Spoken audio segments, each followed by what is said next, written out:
Hey, konnichiwa minasan, it's Gray from Wakizashi's Teahouse over in Japan. I'm back with another comic book review.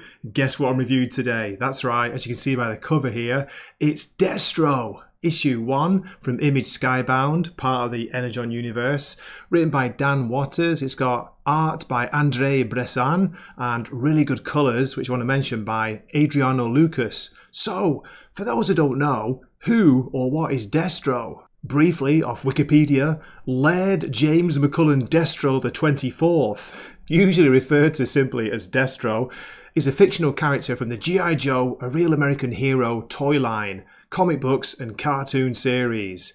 He's the Scottish leader of the Iron Grenadiers and founder of MARS Industries, a weapons manufacturer for Cobra. So there we go, that's who Destro is according to Wiki. And do you know, I don't know that much about G.I. Joe. We didn't really watch the cartoon, didn't have it as far as I remember growing up in the UK, because I am old. But I remember him when he first appeared in Battle Action Force, which was the UK, like the English version of G.I. Joe. It took a while before they kind of changed it to become G.I. Joe, but it was, first of all, Action Man became Battle Action, and then Battle Action Force. We had some fantastic villains. We had the original Red Shadows, which had such a cool design, but I'm waffling here. So yeah, so Destro was in there. I knew him from that. I used to have the little figure, a figure of him, a little action figure, a mini one, you know, the original ones, with the awesome silver head and that crazy collar. What's it all about? But this is meant to be a review of issue 1, and as you can probably tell by my excitement, I really enjoyed this. It's a long comic book. It's 33 pages.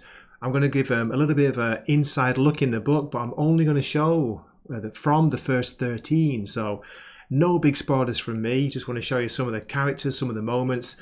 The art, I just love it. The art looks like, from what I've seen, the comic books or the cartoon. It's bright, it's colourful, it's really good. Destro looks amazing, you know, with a weird metal head, but he's made him, Andre Bressan, the artist, has made him look really good. Some good like characteristics.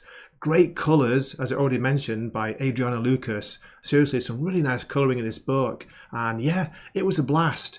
Just want to point out, it is $4.99, so you are paying a little bit more for it, but with it being an oversized issue, I think it's totally worth it. So, here we go. Without further ado, let's have a look inside the book, and I'll give my score after this. The issue opens in the Republic of Darklonia. There's a riot going on. Protesters.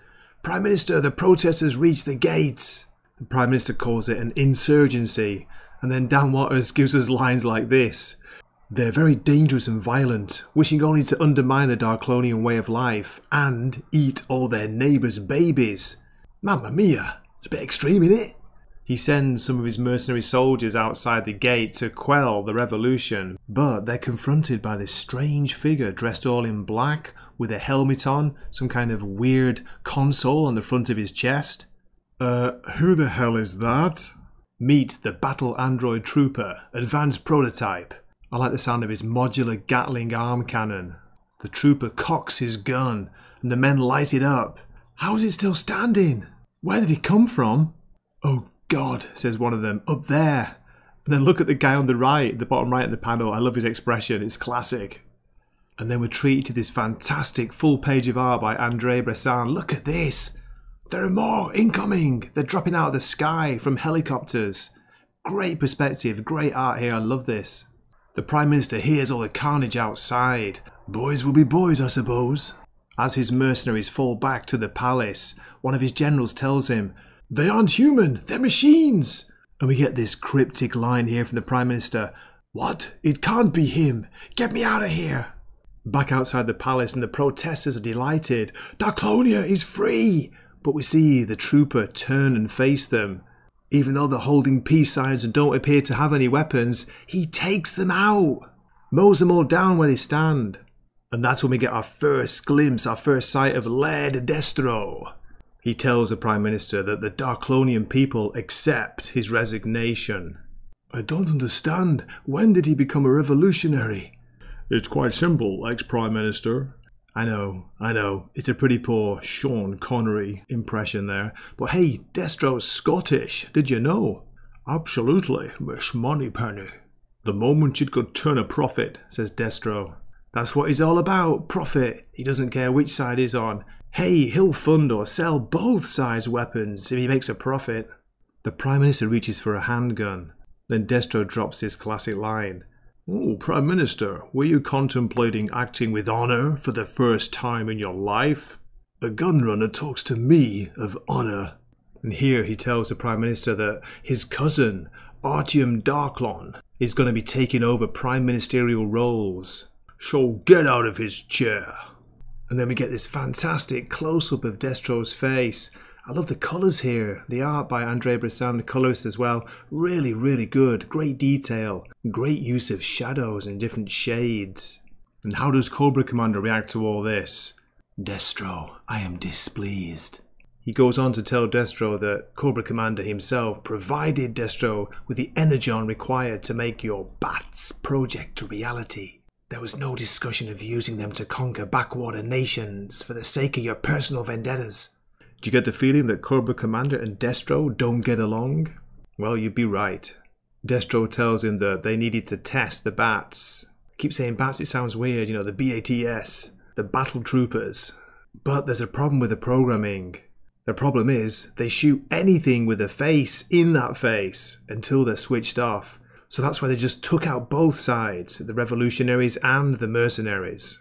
Cobra Commander's angry because, as he says here, he's still amassing the army of Cobra. They're supposed to be staying in the shadows, hiding in plain sight maybe. What you have done has brought international eyes to our operation.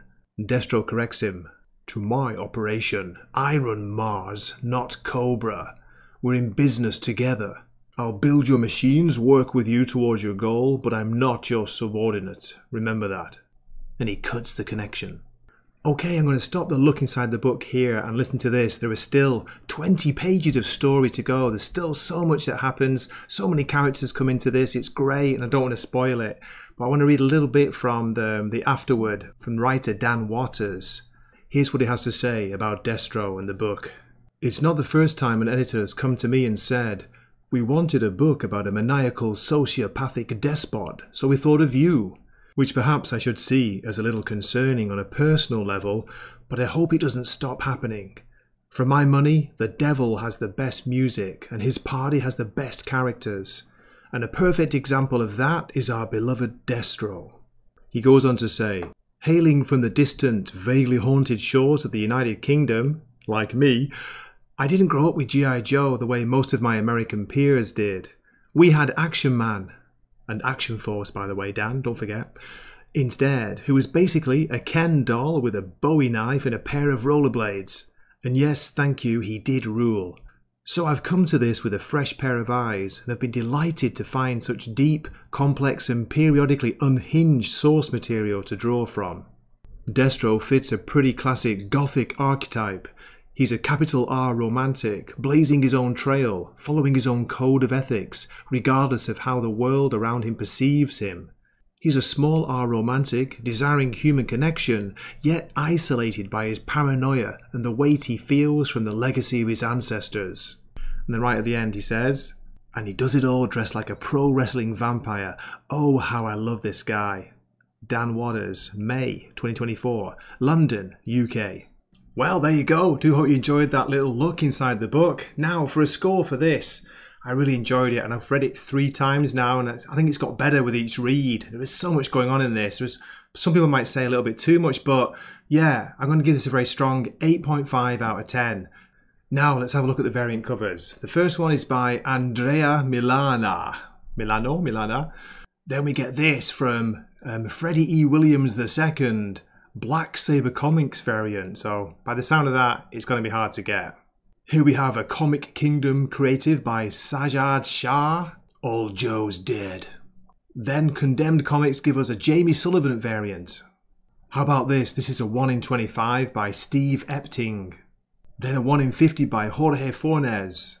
Then this one, oh my god, very hard to get. It's a 1 in 100, but look at the detail. It's by John Boy Mayers. A spoiler foil variant. There's even a David Mack variant, but that's 1 in 250. So that means your store's got to buy 250 issues to get one of these. And the last one is a Gotham City Limit Tyler Kirkham Virgin variant. There we go. So what do you reckon? There's a lot to go through there, aren't there?